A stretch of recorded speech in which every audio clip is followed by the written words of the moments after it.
What if I told you that one of the most exhausting places on earth isn't a marathon?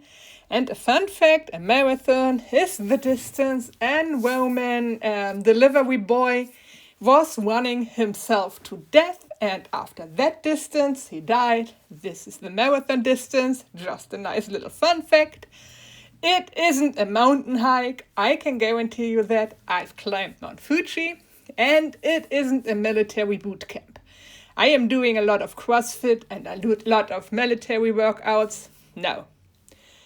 The most exhausting place on earth, in my opinion, it's Disney World.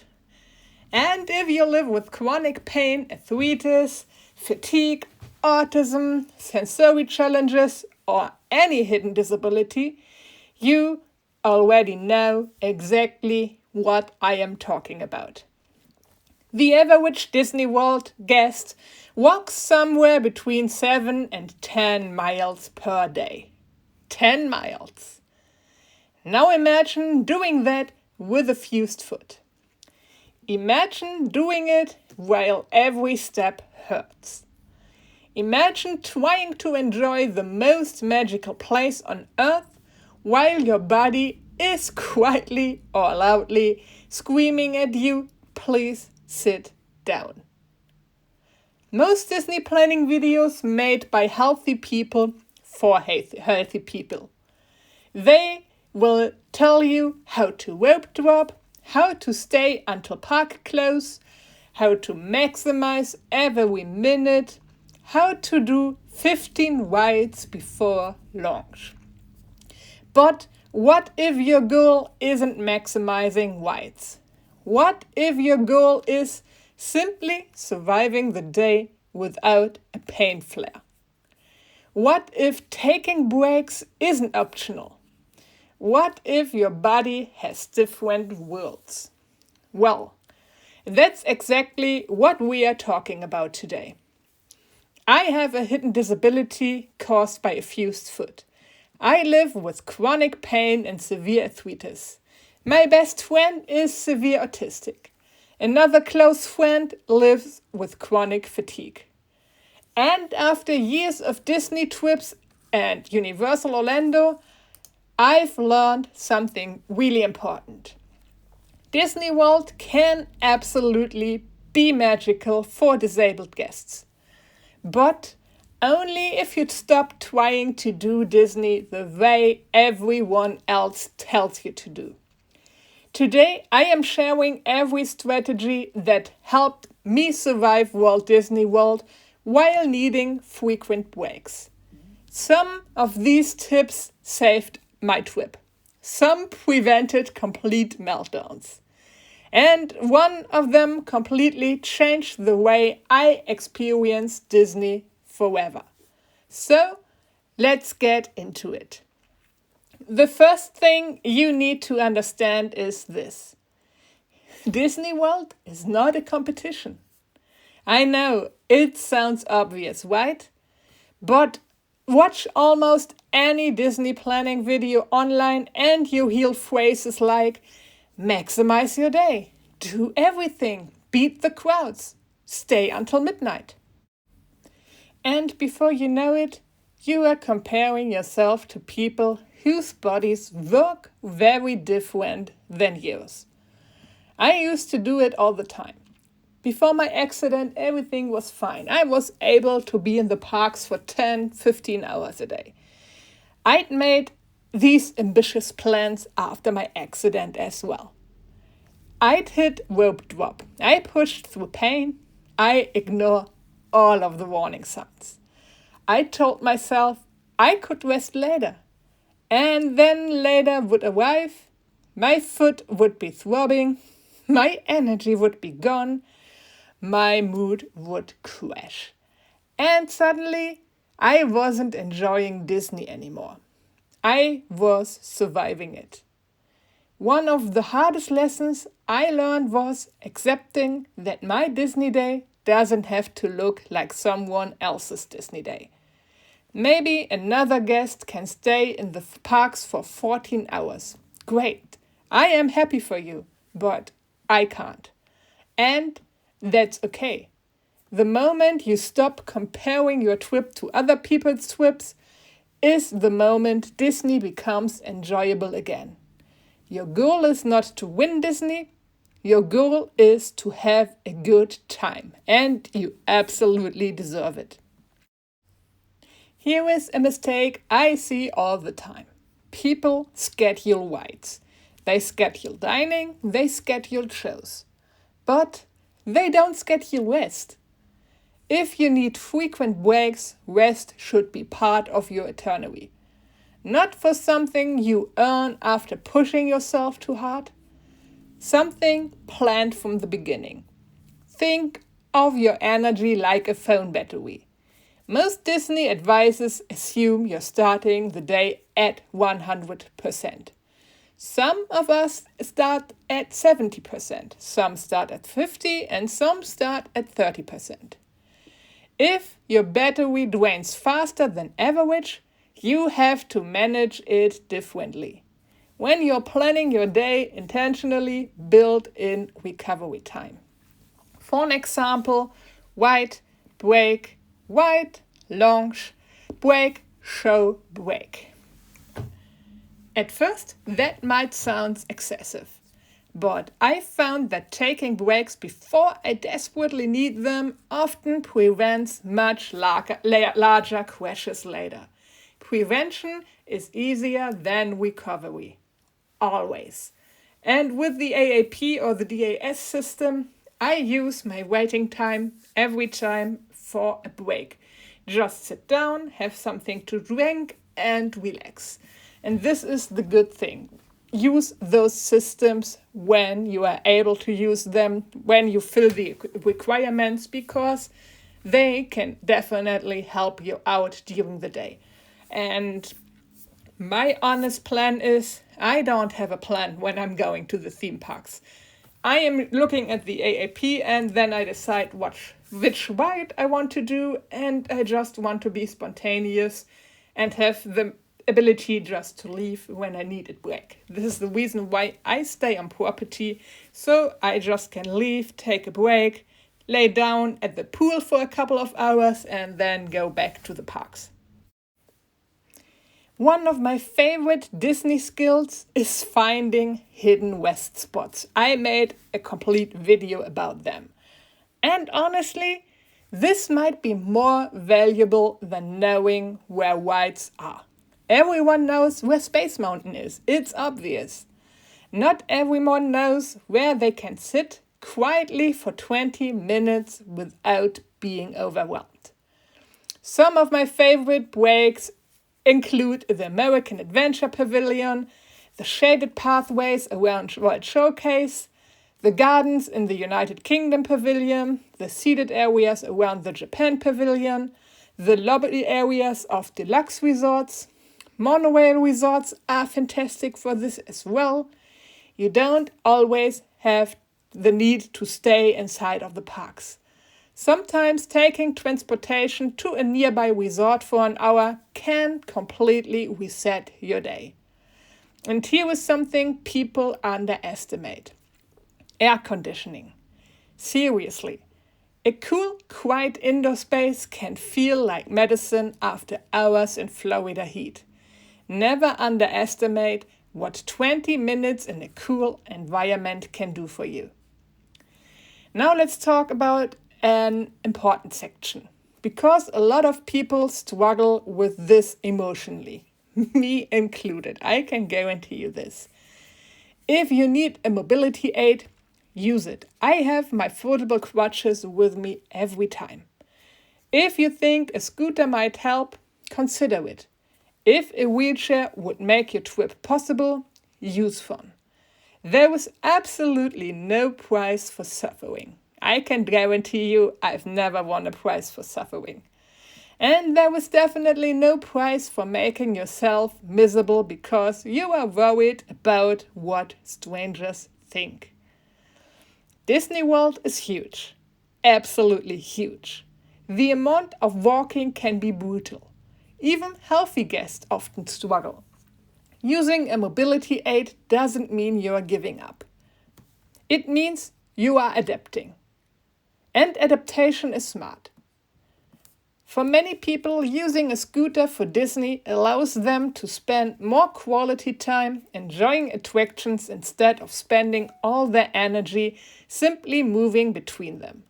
The goal is participation, not proving something. Now let's talk about my best friend. Because Disney can be wonderful for autistic guests, but it also can be really overwhelming. Think about it. Crowds, music, announcement, heat, unexpected changes, strong smells, bright lights. It's a lot. One thing I've learned is that sensory breaks are just as important as physical breaks for her. Sometimes the body isn't tired. Sometimes her brain is tired. It's a difference.